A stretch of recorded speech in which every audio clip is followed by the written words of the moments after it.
clothes, but I didn't want to pay for them. And then one of the stores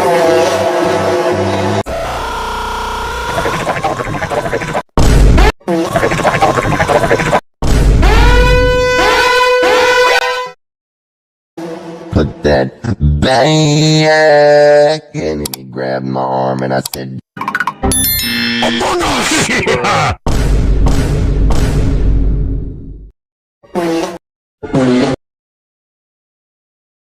My name is Gustavo, but you can call me Sus. Yeah!